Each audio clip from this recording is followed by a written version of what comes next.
नमस्कार, आप देख रहे हैं आज की खबर। मैं हूं आपके साथ नीलम। शुरुआत हेडलाइंस के साथ। 5वें चरण में 11 जिलों की 51 सीटों पर मतदान संपन्न, लगभग 58% वोटिंग का अनुमान। कई दिग्गज उम्मीदवारों की किस्मत ईवीएम में कैद। माता प्रसाद, गायत्री प्रजापति, विनय कटियार और एसपी यादव ने किया मतदान। मऊ की रैली में प्रधानमंत्री नरेंद्र मोदी के निशाने पर रहे बाहुबली नेता, कहा मुस्कुराते हुए जेल जाते हैं मुख्तार अंसारी।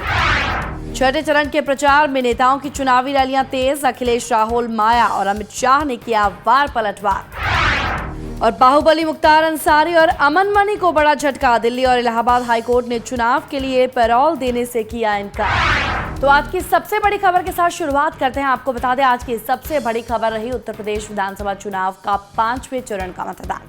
आपको बता दें, इस 5वें चरण के मतदान के तहत 11 जिलों की 51 सीटों पर वोट डाले गए। क्या युवा, क्या महिलाएं और क्या बुजुर्ग, सभी ने बढ़ चढ़कर मतदान में हिस्सा लिया और अपने मताधिकार का प्रयोग किया। आपको बता दें, 11 जिलों की 51 सीटों पर कुल 58% मतदान दर्ज किया गया। उत्तर प्रदेश विधानसभा चुनाव के 5वें चरण में 11 जिलों की 51 सीटों पर मतदान खत्म हो गया। इसी के साथ ही 1,84,00,000 मतदाताओं ने 607 उम्मीदवारों की किस्मत का फैसला भी तय कर दिया है। 5वें चरण में लगभग 58% मतदान हुआ। मतदान को लेकर लोगों में सुबह से ही खासा उत्साह देखने को मिला। कई मतदाता व्हील चेयर पर बैठकर वोट डालने के लिए पहुंचे, तो कहीं बुजुर्गों ने भी अपने परिवार के साथ मतदान किया। 5वें चरण में फैजाबाद, गोंडा, बहराइच, सिद्धार्थनगर, सुल्तानपुर और अमेठी समेत कई जिलों में बढ़ चढ़कर लोगों ने मतदान किया। वहीं वोटिंग के दौरान फैजाबाद से सपा प्रत्याशी अवधेश प्रसाद ने बीजेपी कार्यकर्ताओं पर जानलेवा हमला करने का आरोप लगाया। हालांकि मतदान के दौरान कई जगह पर ईवीएम में खराबी भी आई, जिस वजह से लोगों को काफी दिक्कतों का सामना करना पड़ा। आपको बता दें कि छठे चरण का मतदान 4 मार्च को 7 जिलों की 49 सीटों पर होगा। तो 5वें चरण का मतदान संपन्न हो चुका है और इसी के साथ साथ तमाम सियासी पार्टियों के दिग्गजों की किस्मत भी ईवीएम में कैद हो चुकी है। आपको बता दें, बीएसपी, बीजेपी, सपा और कांग्रेस के कई दिग्गजों की किस्मत का आज फैसला हो गया और ईवीएम में कैद हो गया है। आपको बता दें, इस 5वें चरण के मतदान के तहत विधानसभा अध्यक्ष माता प्रसाद, सपा नेता गायत्री प्रजापति, स्वास्थ्य मंत्री एसपी यादव और बीजेपी सांसद विनय कटियार ने अपने मताधिकार का प्रयोग किया। यूपी विधानसभा चुनाव का 5वां चरण भी आज समाप्त हो गया है। इसी के साथ ही सपा नेता गायत्री प्रजापति, विधानसभा अध्यक्ष माता प्रसाद पांडे, बीजेपी सांसद विनय कटियार और यूपी सरकार में स्वास्थ्य मंत्री एसपी यादव ने पार्टी की जीत का दावा किया। जिस तरीके से हमने काम किया है और जनता ने मुझ पर विश्वास और भरोसा किया था और 5 साल में मैंने जो है जनता की सेवा की है और जनता पर विश्वास और भरोसा है और निश्चित तौर से जनता जो है जिस तरीके से आंधी चल पड़ी सभी बूथों पर, एक गरीब, किसान, मजदूर, नौजवानों, सबकी दुआएं, आशीर्वाद है और सब लोगों का एक सपना है कि उत्तर प्रदेश के मुख्यमंत्री अखिलेश यादव बनने जा रहे हैं और समाजवादी पार्टी की सरकार बन रही है और उसमें जो है हमें सेवा करने के लिए जनता की दोबारा जनता ने हमें जो है अपना आशीर्वाद प्रदान करके 11 तारीख को विजय का पताका लहरा करके मुझे विधायक बना जाए। देखिए, समाजवादी पार्टी की स्थिति अच्छी रहेगी, इसलिए कि हमारे मुख्यमंत्री ने काम किया है। सड़कें बनी हैं, बिजली की व्यवस्था हुई है, मरीजों को ले जाने के लिए 108 बना है, 102 हुआ है, समाजवादी पेंशन दी गई है, मजदूरों को, लेबर को, मनरेगा के मजदूरों को साइकिल दी गई है, उनके बच्चे होने पर 2 बच्चों को 10-10 हज़ार रुपये का अनुदान देने की व्यवस्था है। अभी हमारी सरकार ने फिर वादा किया है कि 1 करोड़ लोगों को फिर हम समाजवादी पेंशन 1,000 रुपया पर मंथ से देंगे। और 2 युवा शक्तियाँ, राहुल गांधी जी और अखिलेश यादव जी का जो गठबंधन बना है, उससे बहुत जोश है जनता में और ख़ास करके युवा वर्ग एकदम जोशो खरोश में है और उनका एक सपना है कि ये जो 2 युवा शक्तियाँ एक हुई हैं, गठबंधन हुआ है, ये जो है हिंदुस्तान, उत्तर प्रदेश ही नहीं बल्कि हिंदुस्तान की तस्वीर को बदल देगा। काम नहीं बोलता, काम क्या है जब तक के सरकार का पैसा नहीं मिलेगा तो काम कहाँ बोलता, कौन सा काम है उनका। एक मेट्रो की चर्चा करते हैं, सड़क की चर्चा करते हैं। मेट्रो अगर भारत सरकार पैसा न देती तो उनकी मेट्रो बन नहीं पाती। जिस सड़क की चर्चा करते हैं ऐसी सड़कें प्रदेश के अंदर, देश के अंदर बहुत रोड बन रही है।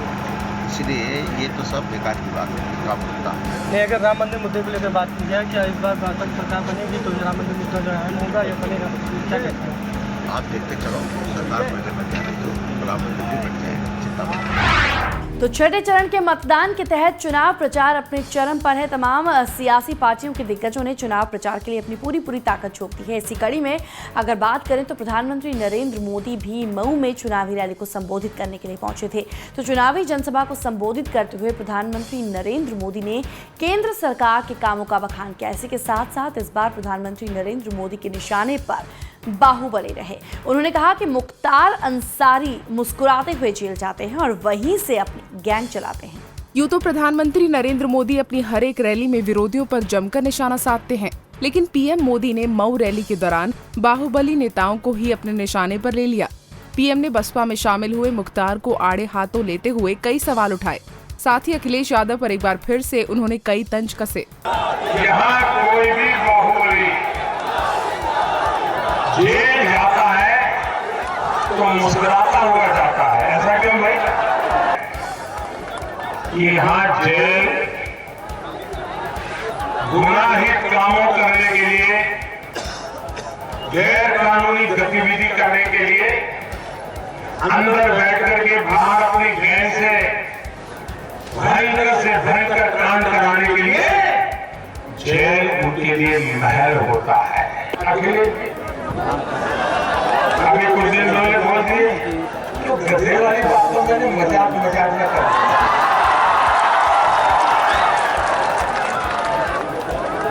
जब शीला दीक्षित जी ने कहा उनके नेता के लिए, तो उनका ये बयान सुनकर मुझे भी लगा शायद यहाँ भी ऐसा ही है। भाइयों बहनों, मैं जरा इस सरकार को पूछना चाहता हूँ, क्या ये पुलिस थाना की दुर्दशा हुई है? क्या ये भी मजाक में हो गई है क्या? कैसे बच्चों का रास्ता खोज रहा है, वो भी परेशान है कि भतीजे ने क्या करके रख दिया। न भतीजे का मेल बैठ रहा है, न बुआ जी का मेल बैठ रहा है। अगर मेल बैठ रहा है तो उत्तर प्रदेश के गरीब लोगों का बैठ रहा है। उत्तर प्रदेश विधानसभा का चुनाव अब अपने अंतिम पड़ाव में आ पहुंचा है। 5 चरणों का मतदान संपन्न हो चुका है और केवल 2 चरण अभी शेष हैं। इसी के चलते चुनावी जनसभाओं का दौर भी तेज हो चुका है। आपको बता दें, सूबे के मुख्यमंत्री अखिलेश यादव और कांग्रेस उपाध्यक्ष राहुल गांधी ने संयुक्त रूप से एक रैली की। वहीं बीएसपी अध्यक्ष मायावती की अगर हम बात करें तो आजमगढ़ में चुनावी जनसभा को संबोधित किया, तो बीजेपी की ओर से अमित शाह ने बलिया में चुनावी जनसभा की।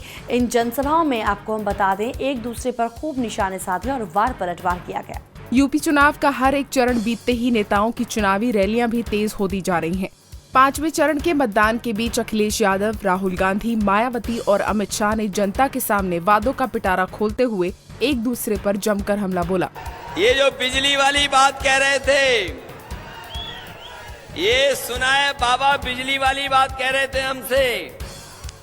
हम और आप तो पुराने बाबाओं को जानते हैं, जो कभी कभी आग अपने हाथ पे रख करके कहते हैं और उसका आग का कमाल भी दिखा देते हैं। हम तो इन बाबा को कहेंगे कि समाजवादी लोग 2224 घंटे शहर में बिजली दे रहे हैं।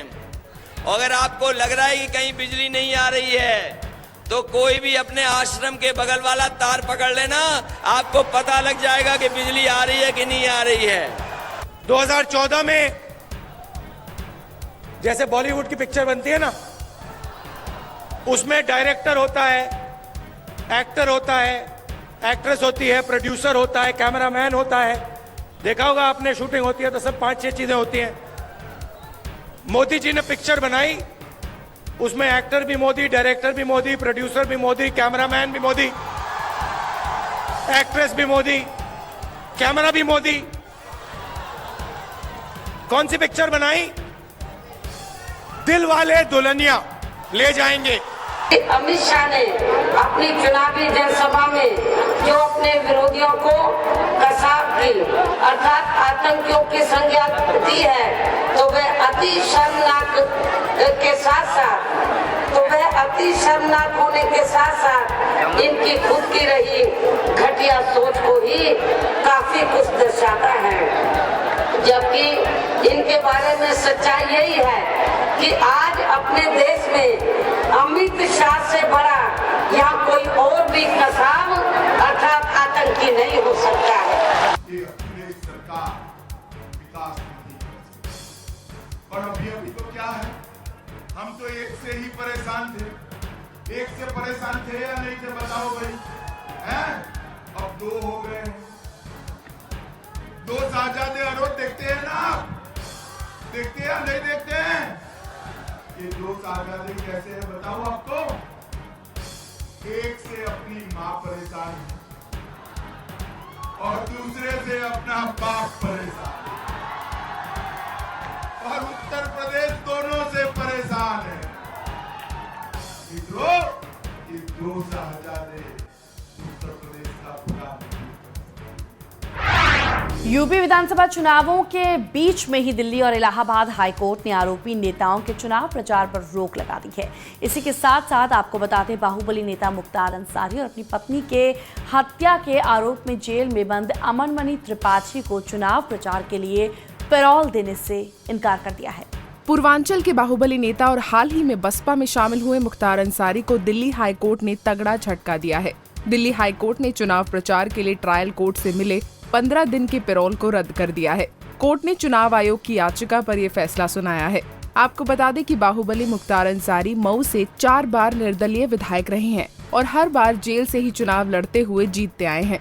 वहीं इलाहाबाद हाईकोर्ट ने सपा से निकाले गए पूर्व मंत्री अमरमणि त्रिपाठी के बेटे अमन मणि त्रिपाठी को भी प्रचार करने के लिए पैरोल देने से इनकार कर दिया है। कोर्ट ने पैरोल की अर्जी पर सुनवाई करते हुए अमन मणि की याचिका को खारिज किया है। गौरतलब है कि अमन मणि अपनी पत्नी की हत्या के आरोप में जेल में बंद है। तो आज की खबर में फिलहाल इतना ही। अपडेट्स के लिए बने रहिए पंजाब केसरी टीवी के साथ। बाकी खबरों के लिए लॉग इन कीजिए up.punjabkesari.in पर और लाइक कीजिए हमारा Facebook page Punjab Kesari UP.